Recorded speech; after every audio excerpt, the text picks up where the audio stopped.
Welcome to the Catbird Quilts. I'm Kathy Martin, and today we are attaching our binding to our quilt, which is, we're almost there. We're almost at the finish line. So put your walking foot on your sewing machine again, and let's get started.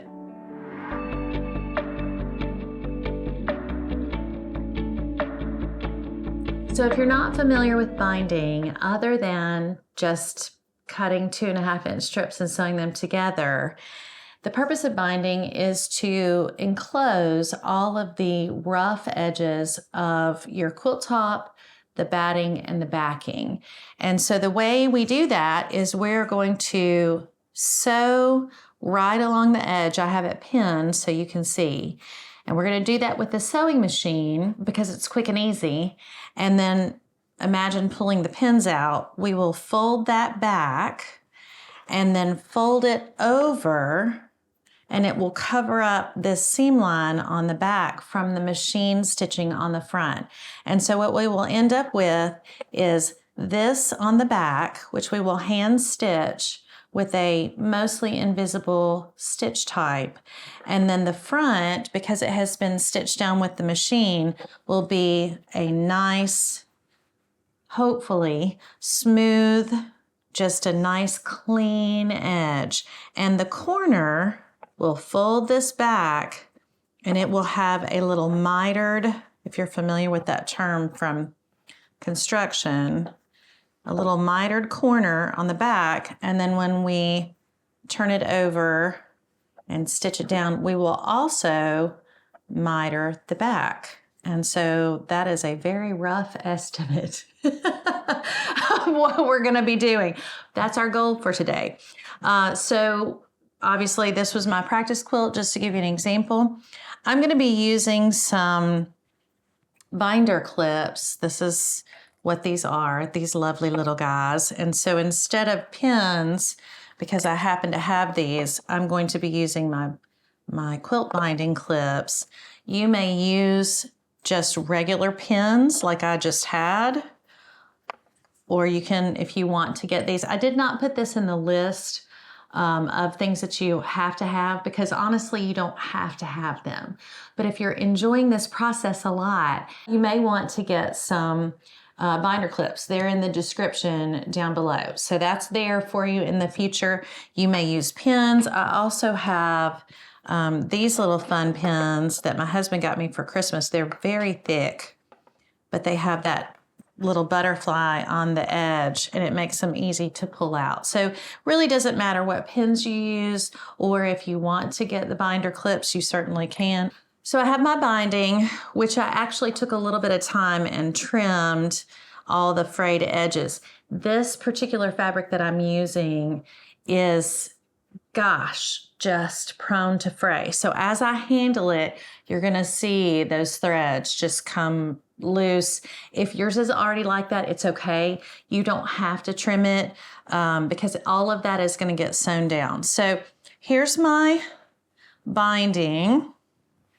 And the way this is going to work, I was trying to find the edge. You would think we would start at a corner, but the corners are going to be mitered. So that's going to be tricky. It's one of the trickier parts of the process. So we're actually going to start in the middle of really any side. We're going to put the right side, and I can tell it's the right side by where my seam is on that. So the seam side is the wrong side. So we're going to start with our right side, roughly in the middle of the quilt. It doesn't have to be exactly.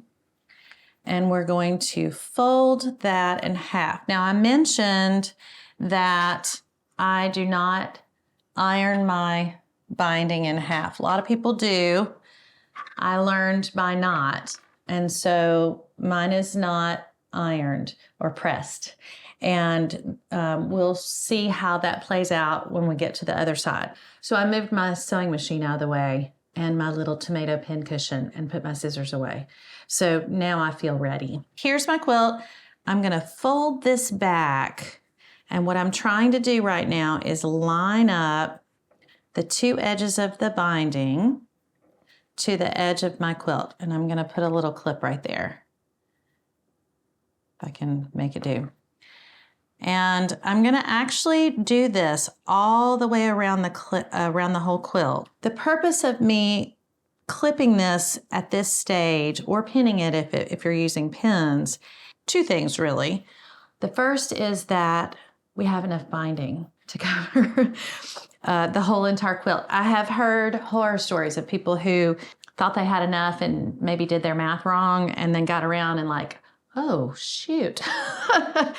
The other part is you want to make sure, oh, how perfect, how perfect. So I looked ahead just now and realized the very thing that I want to show you that you don't want to do. If you can see right here, this is where the binding seam is, and it is going to land exactly in that corner.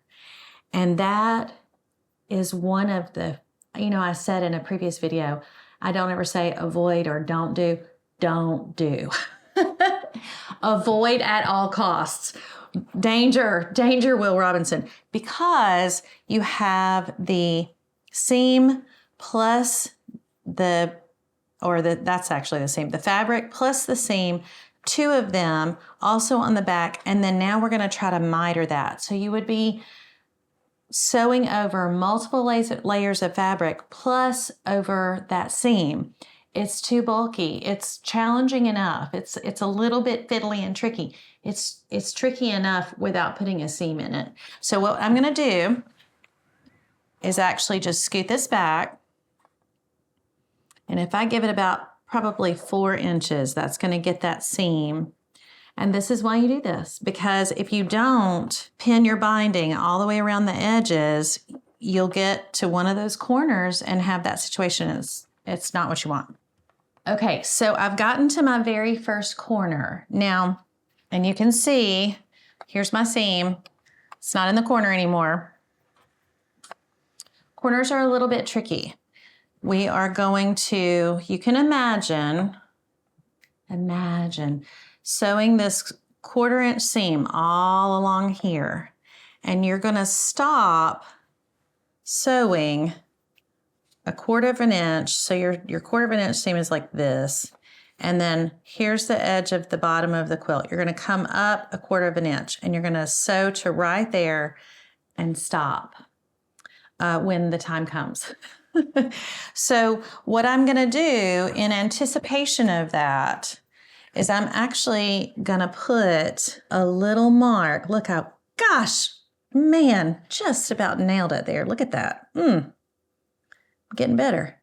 So I'm going to take my little graphite pencil and put a dot, and that's going to tell me where I'm going to stop. So in anticipation of future sewing, we're just going to go ahead and mark that. And I'm just double checking my work. Check your work. And then, and this is the little bit tricky part, the way we're going to sew this down is I'm making a 45-degree angle to the edge of the quilt. That's actually not, there we go, that's a little closer. And then I'm holding this down and folding this back and making that right angle turn. Can you see that? And then I'm going to keep going. Now, I'm not going to clip it this way. That's the way we're eventually going to sew this row. But this row comes first. So I'm going to tuck that under. Just going to basically make my right angle on the other side. And I'm going to clip that just like that, if I will stop fiddling with it. I've never used the word fiddle so many times at all, especially in one video. So what that's going to do for me, 2 things. I accomplish my mark for where I'm going to sew, and it's going to give me that crease so that it's ready to go, and we're just going to keep going around the edge with our binding the rest of the way. All right, I have clipped my whole quilt. I put my table extender on my machine so that it can hold the weight of the quilt while we do our binding. If you've pinned yours, totally fine. And if you'll notice right here, I have gotten it all the way clipped. This is where I started. See right here, that's the start. And I came all the way around and I have clipped pretty close to where I started. That's the end. And then this is our extra that we're gonna eventually cut off, but we're gonna need a little bit of it to join our binding together when we get all the way back around to the side. You can see how that's gonna come together. Now, we are not gonna start sewing right here where it started. Because if we do that, then there's no way for us to join our binding. It's sewn down, and then it would have that rough edge, which is our whole goal, is to have no rough edges of any kind. That's going to be caught up in the seam when we join our binding. So where I'm actually going to start sewing is several inches down here. I would say that's probably 6 or 7 inches. And I used to just kind of start like right here, but then when you join your binding, you need a little room, and I feel like I always didn't give myself enough room, and there's no reason not to. So I'm going to start all the way down here near this, what's my second clip. I've got my thread, I've got my walking foot on, and if you're wondering why we needed the walking foot, the same reason. It's still pulling multiple layers of fabric, batting, and backing, and now binding to it. So if you have a walking foot, let's get it out, make sure it's on your machine properly, and use it. So I'm gonna line this up on my 1/4 inch seam allowance mark. Now you can do a little bit more if you want to. If you want on the front side, if you want a little more binding. I like a real small, narrow. So I put mine right on the 1/4 inch mark, and I've got my container of my binding clips right here next to me. No coffee today, or tea. You don't have to do anything special to start, you just start. And so I'm doing exactly like I did when I was quilting, and I'm not really pushing, but I am helping this extra weight that's over here kind of stay on my table so that it's not pulling against what the walking foot's trying to do. As I get to my clips, obviously, can't sew through those. And I'm just kind of eyeballing it and making sure that the edge of my binding stays lined up with itself and with the edge of the quilt. Now, as I start closing in on the corner, I'm going to be mindful of how I'm going to stop right here on that spot. Now, you can see that my binding isn't lined up tightly there. I'm going to fix that. Actually, you know, sometimes that will happen when you do that fold. So I'm going to go in and take my binding clip out, get that lined up a little bit better, and I'm going to stop on my spot, which actually that spot looks a little bit further in than 1/4 inch. That's okay. So I'm anticipating this. I'm going to do my backup seam and back so I can lock it down. So I have cut my thread, and you can see right here where I have stopped. I could have gone a little bit more. I am always a little on the let's be careful and not go too far school of thought. I think I don't trust my instincts on it. So I stop a little bit short sometimes. I don't think there's any right or wrong way. If you go a little too far, it's probably all right. If you don't go quite far enough, it's probably all right. Now I have adjusted this where that 45-degree angle is right there on the line. Now what I'm going to do is I pulled that binder clip out.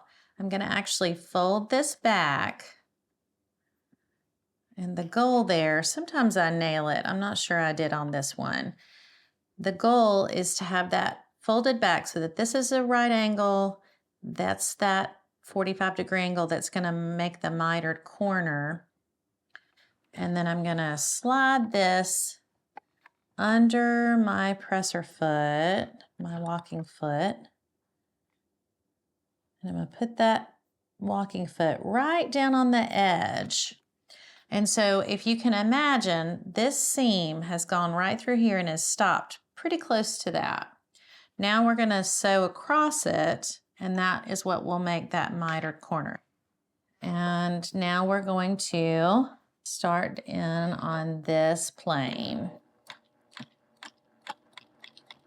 And same thing here. If you feel your quilt tugging and you feel like the fabric is kind of sliding out from under you, you can put your quilt glove on your left hand, and that will help you kind of grip the fabric and keep it moving. I chose not to do that today, but you can absolutely do that. Sometimes I'll use my elbow to help myself out.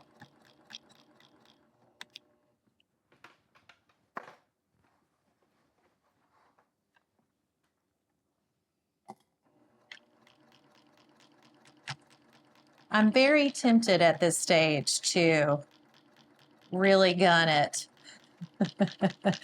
so I can get to the hand stitching the binding, which I really, really love. But as someone in the comments last time said, there's a reason it's called a walking foot and not a running foot. So we're still doing that nice pace that we learned how to do in our quilting stage.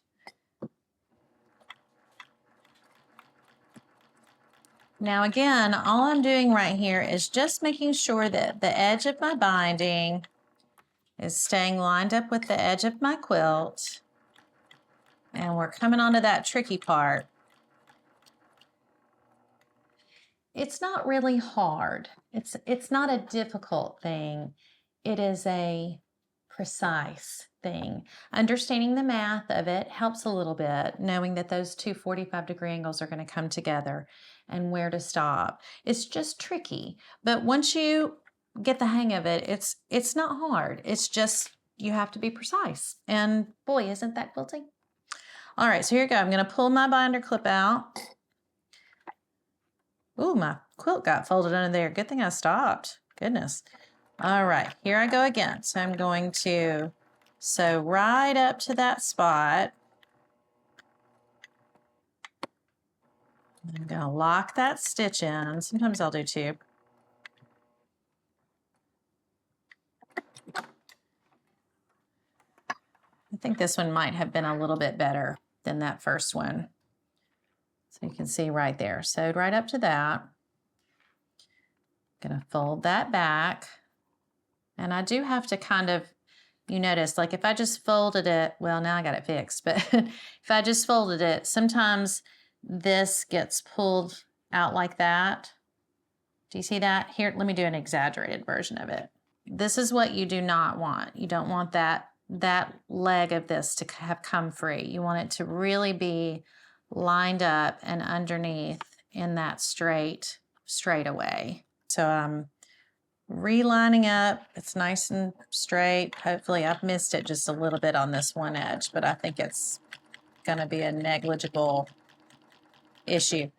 Let me stop for a second and remind you, I said in the making of the binding video, if your seam did not line up exactly right, you could kind of correct it or make adjustments in the attaching. This is where you will do that. So let's say for argument's sake that this seam right here that we attached the binding, or when we made the binding, if there was like a janky edge right here, so it might be like this is high and this is low, what you would do is you don't try to line it up this way.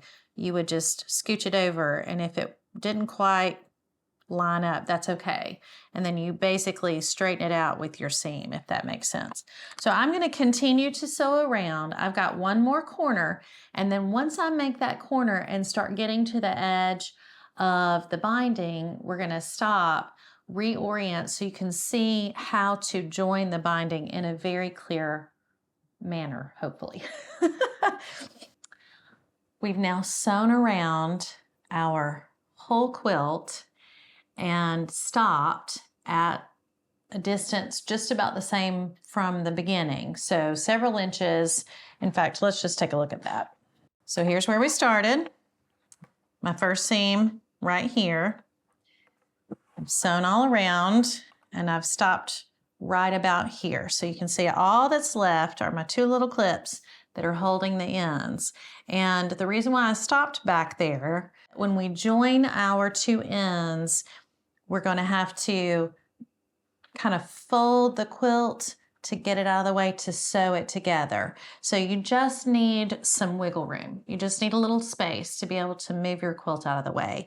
And so this is the kind of the end of the machine stitching. And this part is a little tricky. It has, is always, I get a little, as I get to the end. But before we do that, I want you to check your work. This is what it should look like at this point.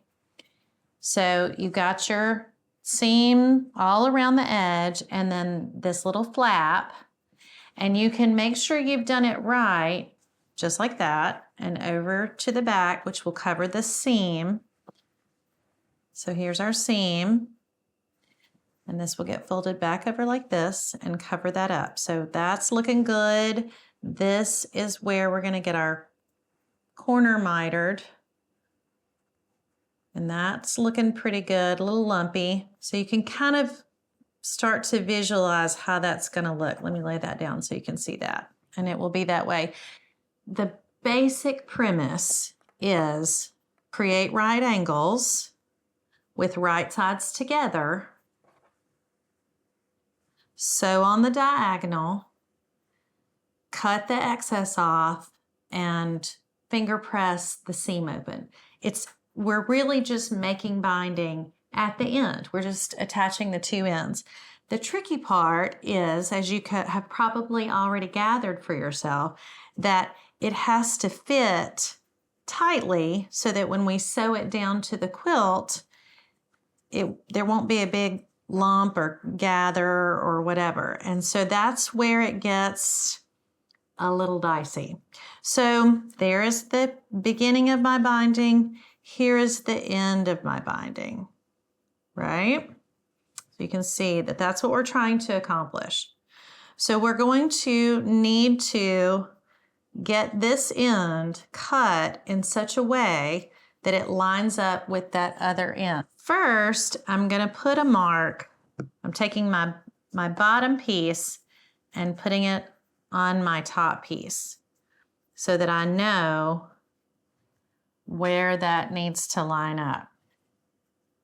That's my first step, is make a little, and again, I'm using my graphite pencil. I totally could use a pen, piece of chalk, whatever your marker is. And now I'm going to take my 2-inch ruler and I'm going to hold this right there on that line where those two are going to meet. And I'm going to mark this other side on the line. If you do not have this ruler, you can take the end of your binding and line it up, because that's kind of the whole point right there. Do you see that? So you can use any other ruler that you have, or you can, if you happen to have a 2.5-inch ruler like I do. And so now we are going to trim that. The temptation is high to leave extra. I don't know about you, but sometimes I like to give myself a little bit extra, just thinking that, in case I don't do it right. Well, the problem with this one is if you do, in case you don't do it right, you'll have extra fabric and you'll have a little gather in your final end. So I marked it, I'm trusting it, and I'm cutting it and moving on. So now that's going to line up together. And here's the tricky part. This one, we just open up, because this is the right side, right? Because that's going to go like this. So this is right sides. So all we have to do is just open that up and lay that flat. This is the one that gets me every time. So you would think right sides together, you would just turn it and do this number. But what will happen then is you end up with a twist in your binding. Instead, you turn it to yourself and then you open it up. So at this point, I always think, that seems wrong to me. Very wrong. I don't know if you've seen Nightmare Before Christmas, but Sally, when Jack Skellington decides he's going to take over Christmas, she's like, that doesn't seem right. And that's where I am every time I do this. So if you have this like, is that right? You're not alone. Again, we're laying that flat, just opening it up. This one, we turn toward us and then open. And that's going to put right sides together. Now, see, this is the part, and this is why you needed all that extra knot seam down. And then this should look really, really familiar. This stage right here should look really familiar. That's just exactly what we did when we made binding. It just happens that we have a quilt attached to it now. So I'm going to do exactly what I did when we made our binding, which is I'm going to pin one leg down. Uh-oh. Let me make sure it's lined up. And because it's attached, did you see that when I went to straighten it out? It's attached, and so that makes it a little bit more of a challenge. So I'm going to do my pin on that leg, just like I did when I made my binding. And I'm going to do my pin on this, my other pin on this other side, just like I did when we made our binding. I'm going to take my mark. I'm going to mark that corner with my dot. I'm going to mark that other corner with my dot. This is actually how I discovered that I don't like to pin it in the middle. Because when I pin it in the middle and then I try to sew with the quilt attached, it just goes wonky for me. So I'm going to scoot this over to my machine and do just exactly what I did, which was sew my dot to dot. And in order to do that, you can see I'm going to have to bunch up and kind of gather up my quilt to get it underneath my sewing machine. See how I'm doing that? I'm just kind of gathering that up, and I'm going to slide this under my machine, and I will be right back. So I'm going to pull the pin out. Now look at that. Look at that. I did mark on this. You might be thinking, oh no. But that's going to get folded over, remember, so try not to worry about it. We do have this extra here. See that extra, that we had to cut off? We need to cut that off because you don't want that all up in your binding, making it look like you don't know what you're doing. Just like before, it doesn't really super matter. So you can see, just like we did, and then now I'm going to do what we did then too. I'm going to stretch this out and do a little fingernail press. That's more than a finger press. That was a whole fingernail press. The bulk of that's gone, and now we're ready just to stitch that down. And I do feel like maybe have a little bit extra fabric there. I'm anticipating that that's going to pull. I might have a little bit of gather when I get to that right there, where it just kind of gets a little fold. But I think it will be negligible, and I don't think you'll see it in the end result because it's going to be inside the fold. So I'm going to put this back in the machine. I'm going to stitch from here to here, and I'm going to double back and lock the stitch, and then double back and lock that stitch so that it's all nice and sewn in. So let me do that. All right, so I have seamed that down there and over my other seam. Now you will see that we have continuous with strings, continuous binding. If you have any of these places that it was like a fray from your edge of your binding and it pokes through, just snip it right at the base and keep moving. So that is what the front is going to look like. And then we're gonna turn it over And that is what the back is going to look like. And so now we're moving from the machine portion into the hand stitching on the back. And so we'll come back to you and have that whole thing all lined up and ready to go. At this stage, what you're going to need is just a regular old sewing needle of your choice. I don't have a preference. Your thread that matches your binding. I just used white. You may remember when I made the binding, I realized that the white doesn't show. But for the hand binding, for it to really just completely go away, I'm going to use a thread that matches my binding. And we'll see you back in just a minute. I have attached via sewing machine my binding all around the whole quilt. And now I am ready to start in on the hand stitching the binding, which I call hand binding. And I don't think that's a thing, but that's what I say. So this is sewn down to the edge and has that nice little lip that we're going to deal with in just a second. And then it's like that all the way around your quilt. So what we're going to do now is we're going to actually fold this over and get it in place so that we can stitch on the back. And we're going to stitch with an invisible, well, mostly invisible stitch, which is part of why having matching thread is so important. So this is the miter.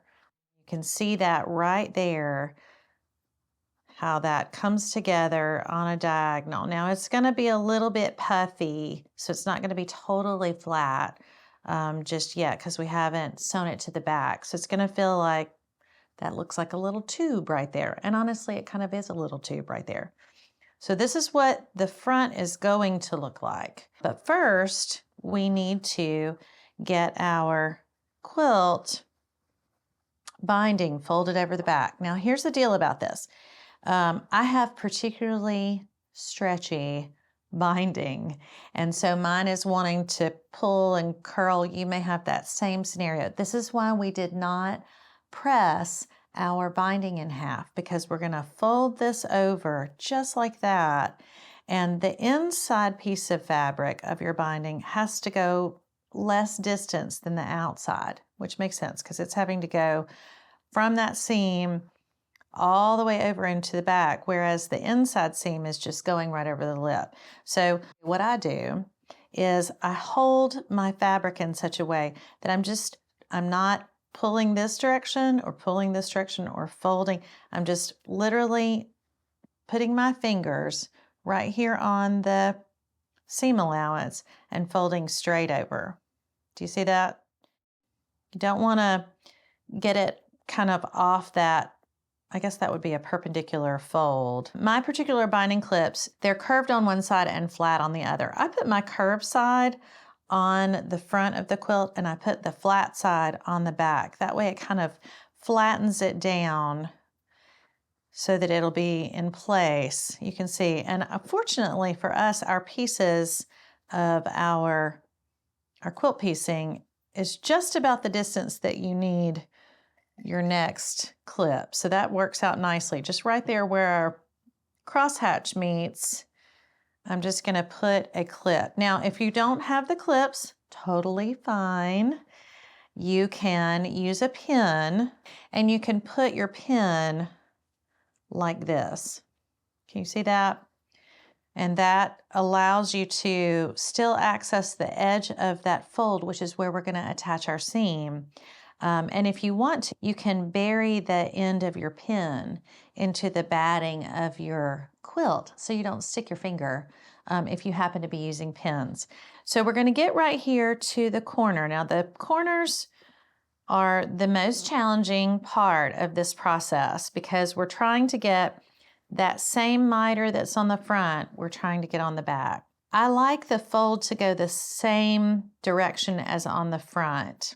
We have one of two ways we can do it. We can do it this way and fold back, or we can do it this way and fold back. If we do this way I just did, this mitered fold is going this way, and this mitered fold is going this way, and you end up with kind of this funky edge I mean, it's really not a huge deal.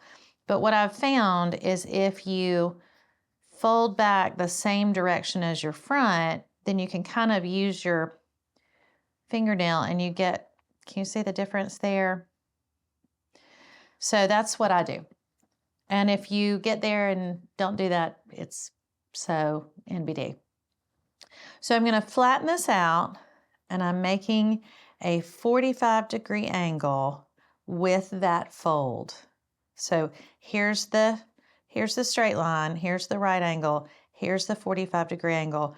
I'm creasing this a little bit with my finger, and I'm folding this back. And what makes the miter is where that meets, right there. Your goal would be to have this corner meet this edge in a way that it's just that nice corner. And I'm going to put my clip on that, again with the flat side on this side, so that it will really kind of start getting it to form in that direction. And then now I'm just working around. So we're going to do that all the way around the whole quilt, so that everything is in place, so that when we sit down to do our hand binding, then we have it all together. If you were doing this with a pen, it would look like this. So you would try to catch that corner with your pen and back through, so that it kind of keeps it in place. You could do that lower as well. So you could do it right here. I don't start in the corner. I start on a side, because I feel like I like having a nice row of stitches going into the corner, and the corner can be a little bit challenging to work. So we're going to start on a side. So I've got my container for my binding clips. I happen to have a little needle keeper. You're going to need your pair of scissors nearby, because you're going to need to cut your thread, and then the thread that you're going to be using. And you can see, goodness gracious, how close that is. So the closer, I've said this, I'm really beating a dead horse at this point about matching your thread. It matters.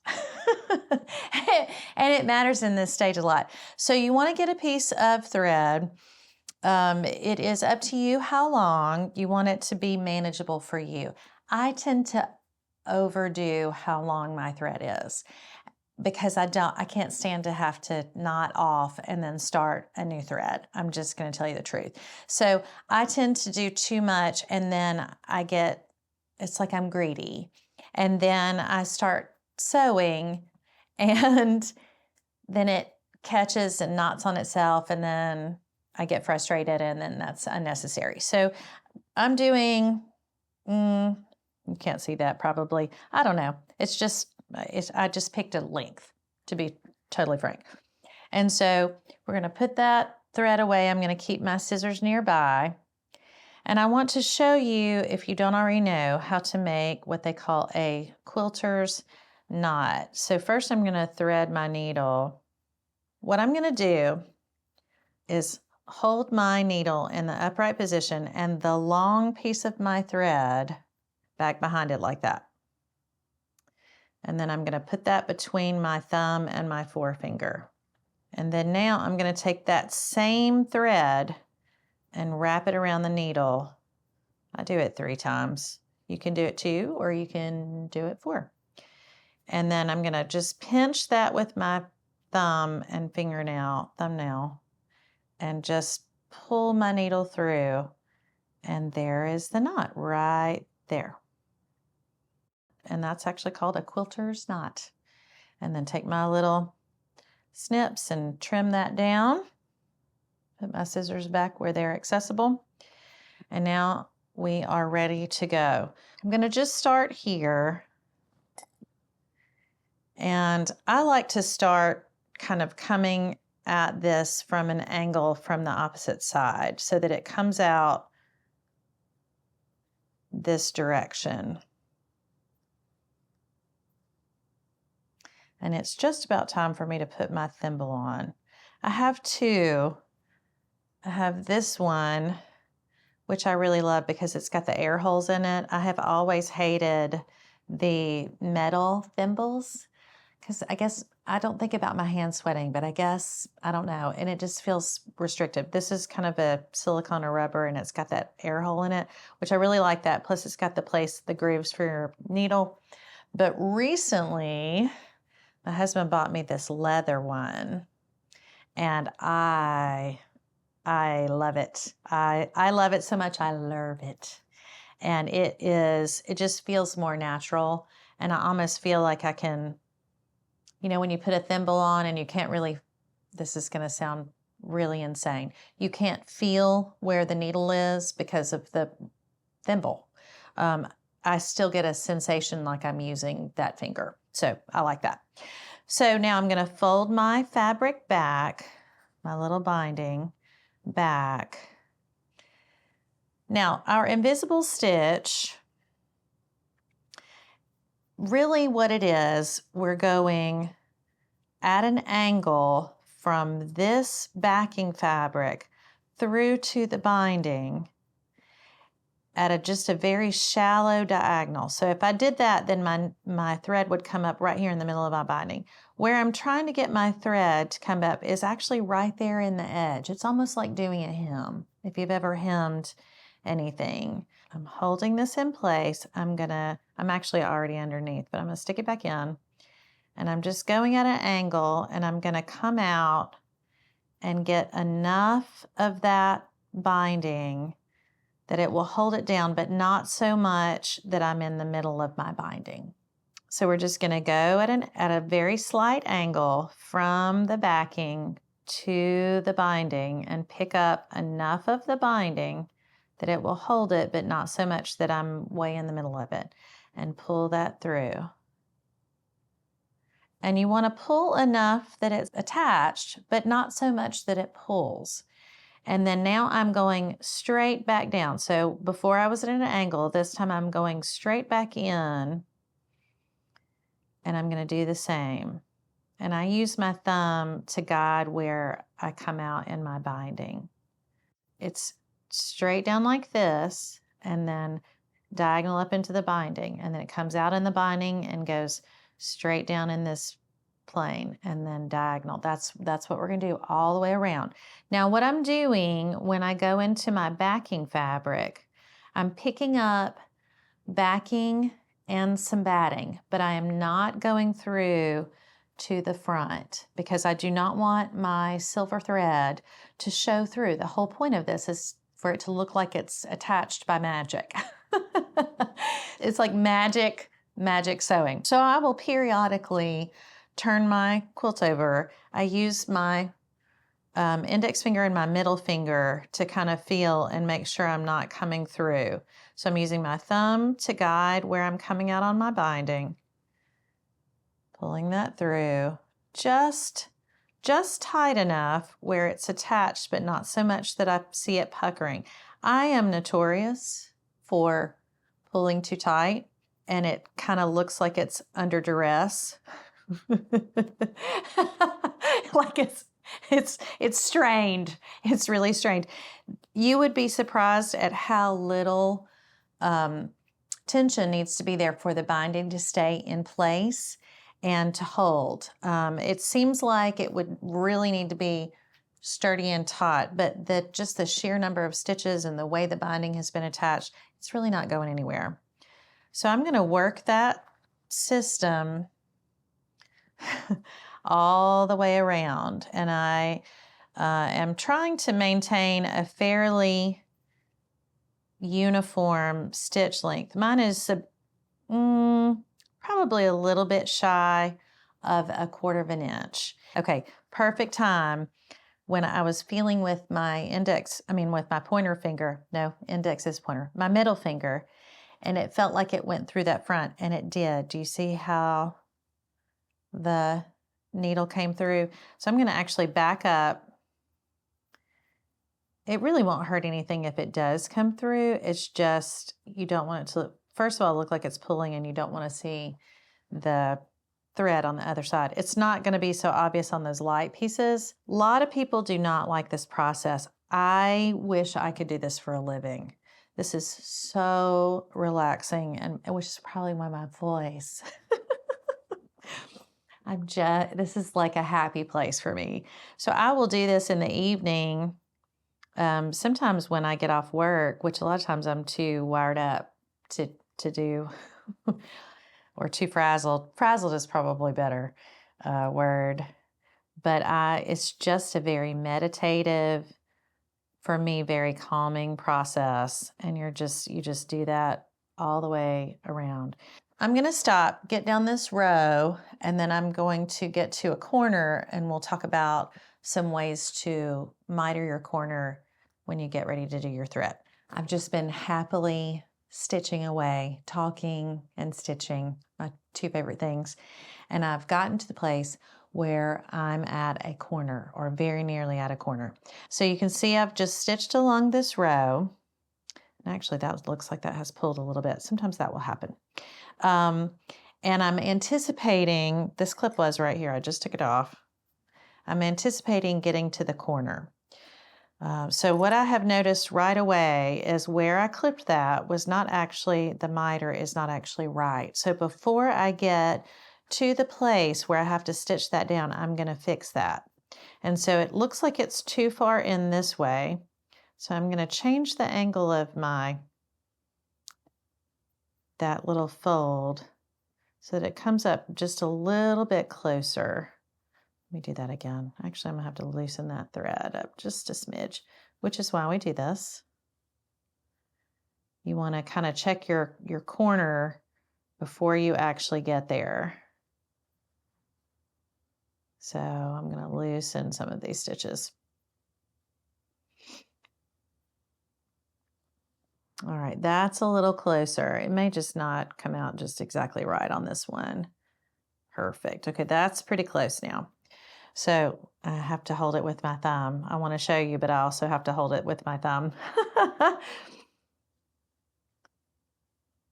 So I'm going to clip that back down just for a hot minute. I'm going to tighten these threads back up. You can just pull them just a little bit. And now we're getting back to our stitching. So I'm doing the up under. Great day. Okay. That's what happens to me when I use too long of a thread. It catches on itself and it does that knotted up bird's nest mess. And yet I still continue to do it. I think I'm saving myself a step by doing those long threads, and then I end up having to unfurl my knots and it doesn't actually fix anything. I'm going to go down into this backing, and I'm going to come back up right there at that corner if I can help it. Right where they meet. So I'm going down into my backing and right up into that corner where the two of them come together. All right, so I have gone down into my backing fabric, and I'm going to come up right here in that corner. Do you see that? Right where the corner, and I've got my middle finger on the back, making sure that's not coming through to the front. So that's where that corner meets that other side of the binding. Sorry, I couldn't think of that word for a second. It's right there on the corner. And actually, I'm going to go right back into the other corner. And I'm going to come back up into this side of my binding.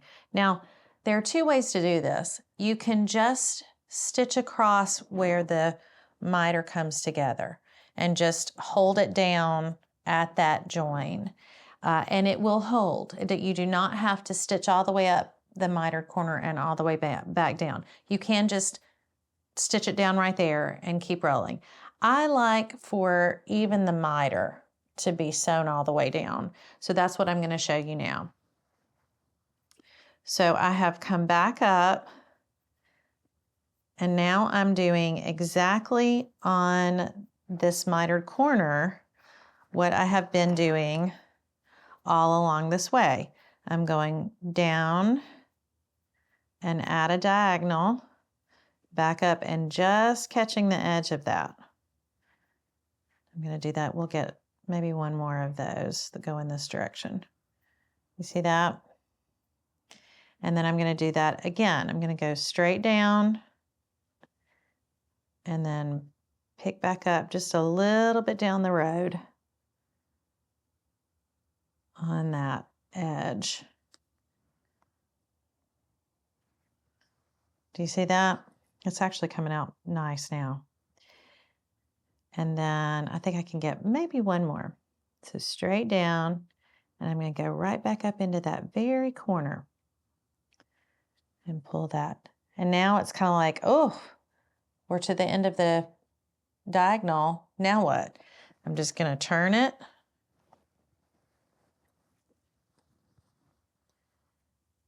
And come back down the other way. So this time I'm going to go down and up through the other side and pick up just a little bit of the other side. And then into here and up and just get that little bit right there.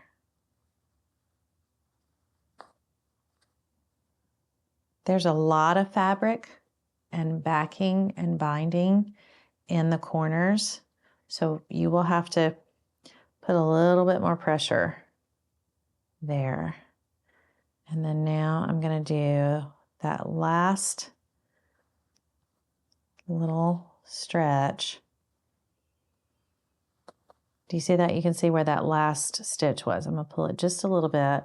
And then now I'm going to go into the very corner of my other side, go down and come up on that next fold.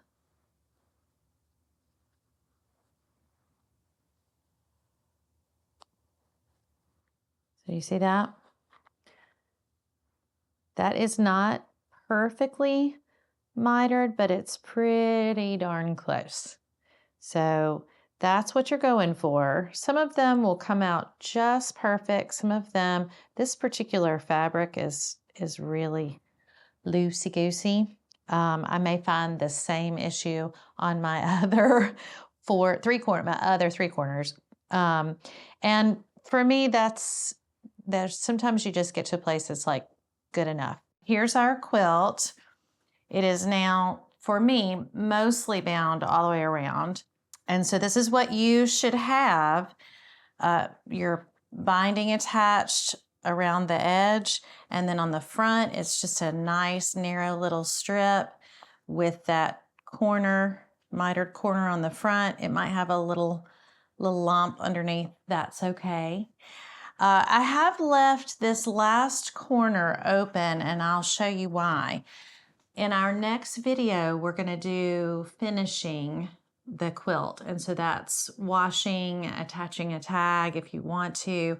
And so that's why I have left my last corner unattached, because I wanted to bring that up. So you can do tags any way that you want to, and you may buy pre-made ones that are like the tag in a shirt, or you may use a cuff that has interfacing in it, or you can use just a piece of white fabric. They also make pre-made tag fabric that you can use for tags. So I want to show you some examples of those and then show you what I'm going to do, and then we'll be done with this video. So this is a quilt that a friend from Nebraska made me as a going away gift, and she attached a tag that is a fabric that has a basically pre-printed border, so that is really lovely and nice. I'm going to show you in the close-up. The fabric is made to look like it's two separate fabrics that have been quilted together, and it has the title and made for us and so on and so forth. That is definitely an option for you. You can get that at your local quilt shop, or one of the big box craft stores have this kind of fabric very often. It's great because you can put it anywhere on the quilt, and you just turn the edges under, which we'll talk about that next video. But that's an example of one kind of tag. This is Wells Quilt, which if you have not seen that video, I talk about this quilt kind of in detail. And what I did here, this is just a piece of white fabric that I put a little border on, and this is what I'm saying if you wanted to put it in the corner. So you can do that across the corner, and then when you finish, once you get your tag in, you finish the binding around it. Another option is to get a tag that is designed specifically for this purpose and can be sewn in. This one is just a really cutie little, it has an asterisk, rainbow asterisk on one side and a heart on the other, and it will just be attached at the top. This is one that says be yourself, which I think is just really fun. So these are pre-made, pre-woven tags that just need to be attached. If you have been using men's dress shirt fabrics, you may have encountered a collar or a yoke or a cuff that has interfacing in it with the fabric on the back. So I have two examples of this. This was a white cuff that has a white interfacing. This is actually the exact fabric that I used for the binding with interfacing. It was French cuffs. So, and then this is just a plain white men's shirt. So any of these will work. You will need, if you want to put a tag on your quilt, you will need some version of this for the next video. You will also need a archival quality permanent ink pen that you can write with. I use this Pigma Micron, which is a pretty common marker if you want to do that and write on it. And I would encourage you to put a tag in your quilt, mostly because it's a marker for what you've done. You may want to have some vinegar on hand, and I will tell you about that in the next video, why you will need vinegar. I hope you've enjoyed the process. I hope it's been helpful for you. I'm Kathy Martin. This is the Catbird Quilts. Thank you for watching.